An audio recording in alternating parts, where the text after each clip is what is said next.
Black people, let's get together. Let's go down here. We can't let this building get torn down. Tonight, we bring you the talk of the town. For me, I found that it's important to turn negative experiences into something positive. From goodwill to controversy, a rich history feeds the conversations people have about Oakland every day.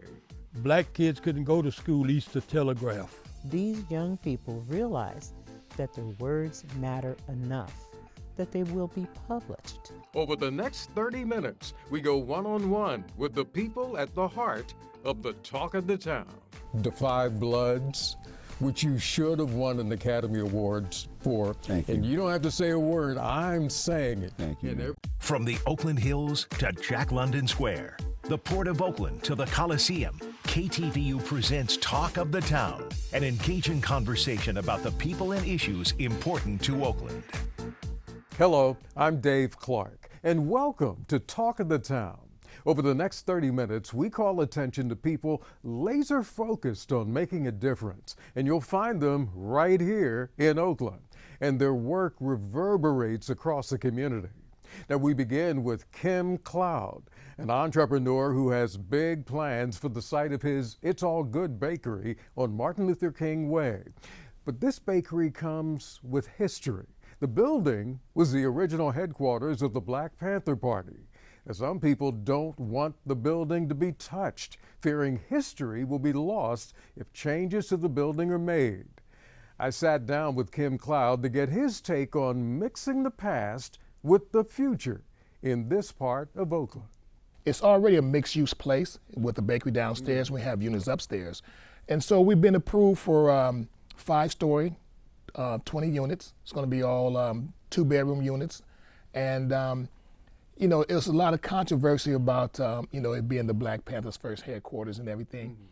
But a lot of people didn't even realize that before I brought it to their attention, that it was the Black Panthers' first headquarters. Yeah, there are people you know who are upset. Maybe they don't know the proper information. They were saying, preserve that building. How dare you think about tearing it down? Right. It's a part of the nation's history. Correct. It's had 3 owners. So it's not even the same that it was back then. It's already have changed. So what are you preserving? It's already. So the thing about it is when David Healy came in and he was doing tours, they had tours come from all around. I donated the wall. So, you know, you walk into the bakeries, you see the wall. I donated the wall and say, hey, David, you know, this is my way of giving back to the community. This is your wall. This is the Black Panthers wall. Put whatever you want to put on that wall. And that's how the wall became what it is today in the bakery. Now, for those who have not seen that wall, describe what's on it. It has the history of the Black Panthers, given the history, the 10-point step they had. It just gives it the whole history of it. When do you plan to move ahead and demolish what's there now, and what are you going to put up? Describe what's going to go on. So hopefully we'll be ready next year, hopefully, if everything goes according to plan. We're still in the early stages of, you know, getting everything approved and everything. But like I say, it's going to be 5 stories. The bakery will still be downstairs, and then we'll have 4 stories over the top, and then, like I said, it'll be 20 units, and that's pretty much it. Members of the Black Panther Party, have they been? Very supportive. Yeah. You know, Frederica, very sweet young lady. We told her that we would definitely keep the history alive. So even when we build a new building, we're going to have a wall inside again in a new location, and we're also going to put a plaque on the outside of the wall to let people know this is the Black Panthers' first headquarters. Did it ever get difficult for you, the people who questioned your motive or thought that maybe it's, for lack of another way of saying, some white businessman coming in that just wants to move a piece of Oakland history out?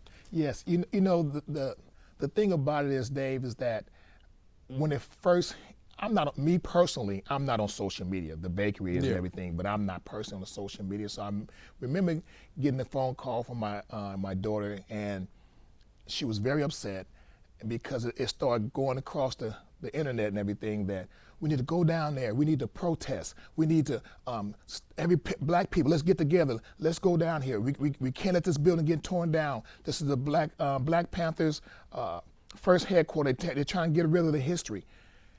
And they were misled. They didn't get the truth. And the truth is, because a lot of people didn't know, again, that it was a black-owned business and that I owned the property.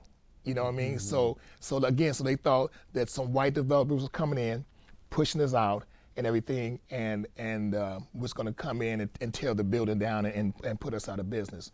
But I still explain to people today to come by the bakery, and I thank them for the support for the last 27 years, because without them, none of this would be possible.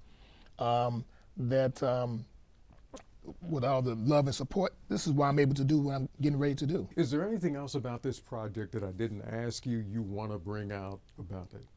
Well, I just want to just take time to thank the city of Oakland. Like I say, I'm born and raised here. I'm proud of my city, and just I want to beautify our city. It's not like the building's going to be some dump or some eyesore or something. It's going to make our community, a lot better. And we're also offering low-income units for the people in the community. You know what I mean? And so I'm just excited by building this building and giving us our people somewhere to stay. Kim Cloud says he's determined to convince neighbors in Oakland that his plan will give a boost to that community. Up next, 99 years young, and he's a living legend in Oakland education. He's Oscar Wright, and he's been attending Oakland Unified School Board meetings for decades. He's worked tirelessly to expose problems inside the Oakland School District, which eventually led him to create an African American honor roll program. That program became noticed and received the attention of the federal government, with representatives from the Obama administration flying to Oakland to recognize the work. I spoke with Mr. Oscar Wright about how his passion for education started as a child, living in segregated Mississippi. My name is Oscar Wright. I'm an American man of 99 years who's proud to be black. I'm one of 7 brothers who served in World War II and the Korean War. In the segregated army, we was there fighting for democracy and human rights for people all over the world, while at the same time being segregated and discriminated in our own armed forces. We went where the white soldiers sent us. We did what white soldiers told us to do. Everywhere we went in the world, we were recognized as American soldiers. But on returning home, we had to go to the back of the bus. How did all that feel to you? Well, that cuts me real deep. And today we find ourselves where our children are being slaughtered in our public schools by design, between the cradle and 3rd grade. Education means a lot to you. Why? Well, as I spoke to you, before you asked me, when I was on the plantation that I was born, when my father first told me about Where was that Mr. plantation? Smith Plantation in Coahoma County, Mississippi, in the Delta, and had the first 7 of his children, or 11 children, was all boys, and he wanted to go to school, so he went to Mr. Smith, according to my father. He said that he told Mr. Smith he wanted his older brothers, my older brothers, to go to school. Mr. Smith informed him, only black girls go to school, black boys go to war, go to work, And then when after I was graduated from high school, I was a class speaker. So they tried to stop you and your brothers from getting an education, but yet you did. Yes. Your brothers as well? Yes, all 11 of us, 11 kids in the class in our family. 7 boys in a row, then the last 4 was all girls, and all of us was successful in life. How has Oakland, from what your perspective, at 99, how has Oakland evolved or changed? Well, when I first came to Oakland, back at home, when we thought of California as being God's country, that's what we thought. We had never been in a place, when you go to guards coming to the Golden Gate Bridge, you know, Frisco and all this stuff, you know. And my brother was out here, you know. And I thought that, you know, we were segregated back in the South there, you know.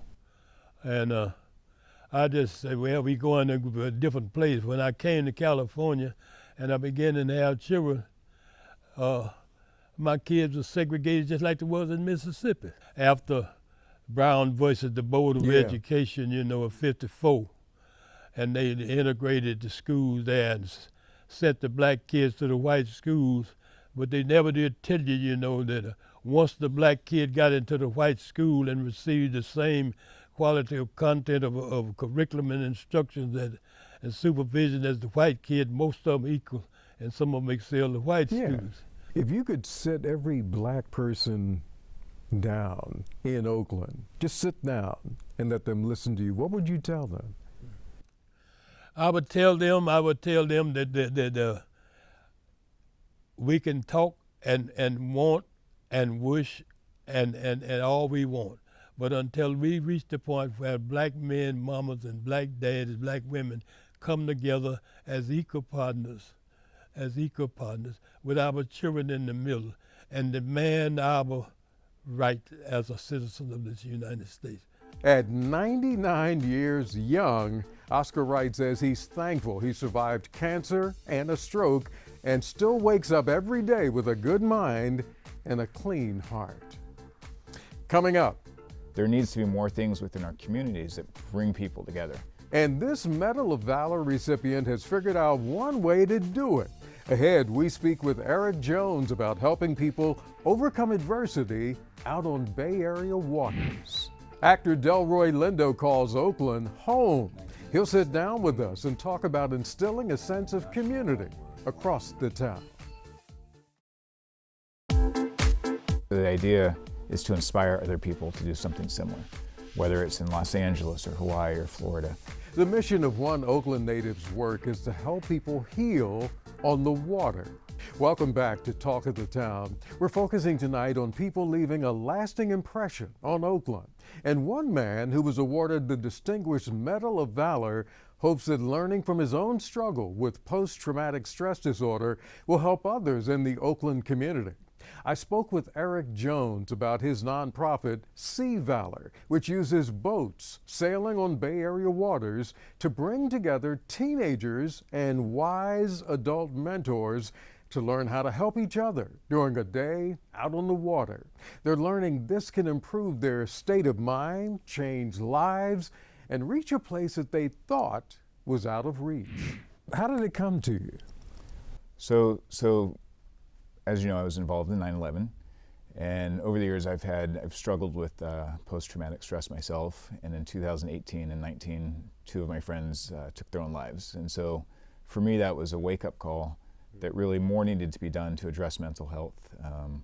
And I had found that over the years, being on the water, whether it was scuba diving or boating, really helped me in ways that traditional methods like therapy just weren't able to.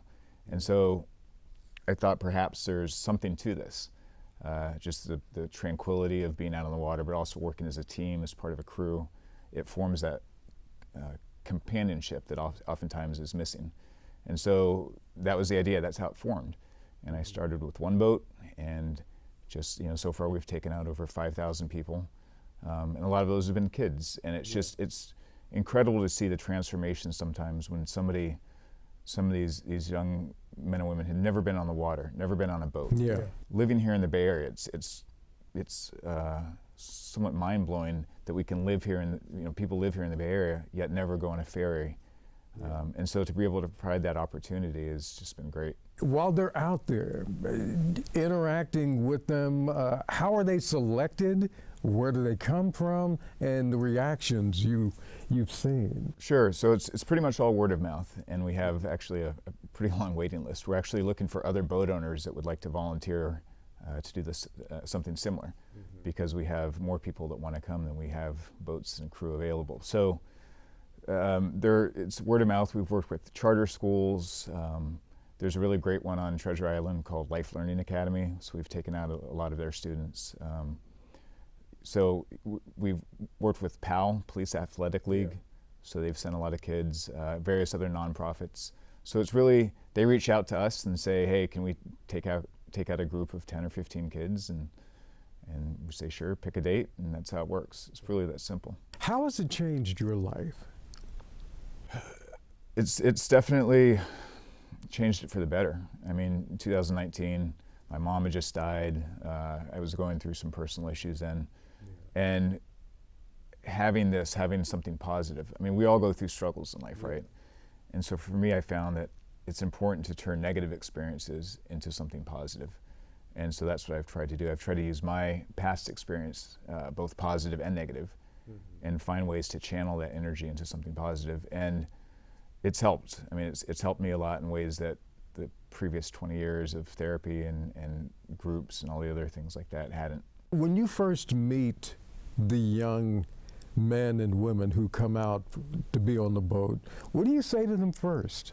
Just say welcome. You know, thank you for being here. A lot of them, it's intimidating. You know, they're showing up and it's a big boat. There's water. Sometimes they have fear, and so we try to bring them at ease. We introduce the crew. We welcome them, and we really just roll out a red carpet and make them feel special, like it's their day. And the hope is that they'll come out, 4 or 5 hours, and they'll want to come back, or they'll want to come crew with us, which many of them have, or perhaps long-term they'll show an interest in maritime. Maybe they'll want to join the Coast Guard or the Navy, or become a civilian boat captain. So that's the idea. It's to show them a different path that perhaps they might not otherwise see, and something that's positive. Now, do you take them to the USS Hornet as well? Yes. That's actually where our office is. We've been working with them to form sort of a community mental health center using the aircraft carrier to help break down the stigma of mental health and post-traumatic stress. So it's great. I mean, the people in the Hornet still haven't been there, so I have to get you. I got to get there. But it's an incredible venue, and kids love it, and there's so many opportunities to just learn. I mean, that ship has an incredible history. It recovered the Apollo astronauts. It's been in many conflicts. I mean, it's a very storied ship and a heroic ship, and so to be able to have that as a venue to then share these experiences with kids and show them around, it's a museum. Eric Jones says, among other things, some of the kids who benefited from the Sea Fowler program eventually decided they want to work on boats. Now to a project designed not only to enhance education in Oakland, but also help students find their voice. For years, the Dr. Maya Angelou Essay Contest has been honoring talented students with scholarships, a chance to shine, and even the opportunity to become published authors.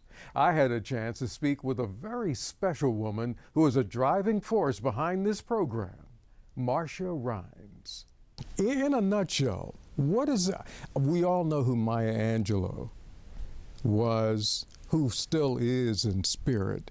But this essay contest, it's for students in Oakland. Explain, basically, put some meat on the bones. What is it? It's an opportunity for young people in Oakland Public Schools to shine, to take their stories, their words, and be celebrated.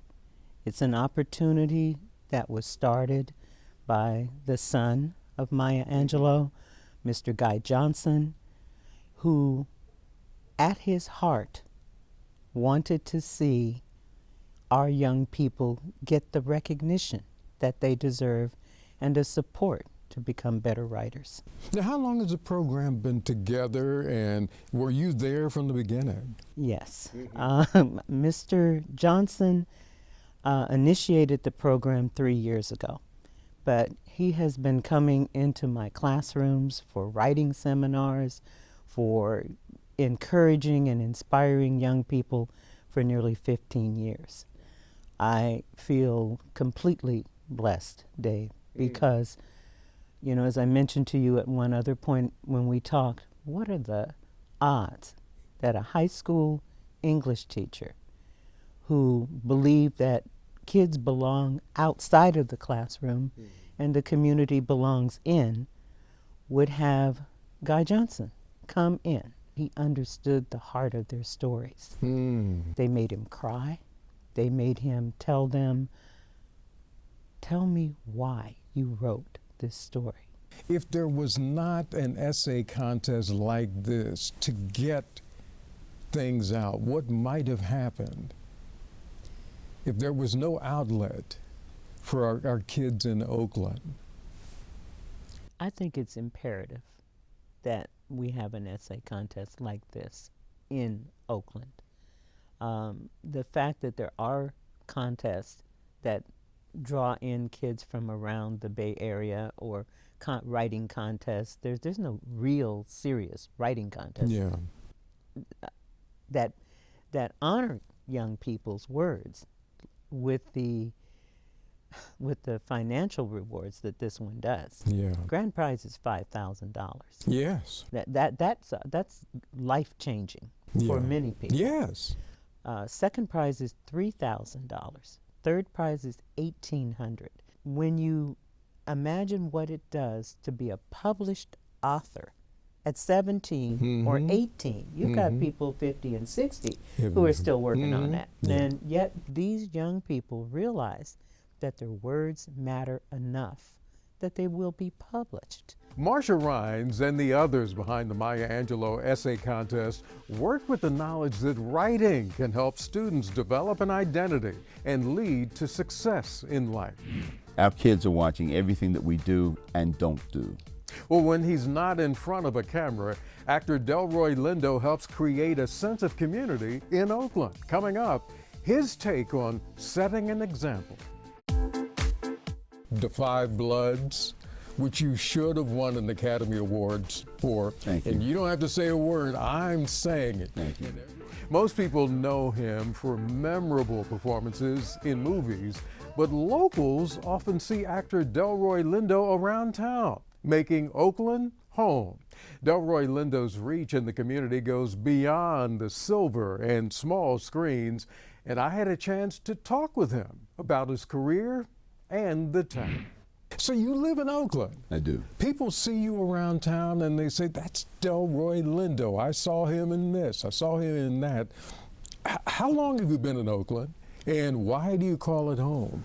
We moved here in 1996, and I call Oakland home because it is geographically close enough to Los Angeles so that if I do need to go down there, it's less than an hour. It felt right. Let's talk about your career. Do you prefer movies or TV or being a voice in animation? What do you prefer? Interesting work is interesting work. Yeah. Whether it is in the theater or in animation or in television or film. Interesting work is interesting work, and I always want to be about the business of doing interesting work. You always seem to. When you think about the people you've worked with over the years, is there one that stands out? As a broad response to your question, is that there are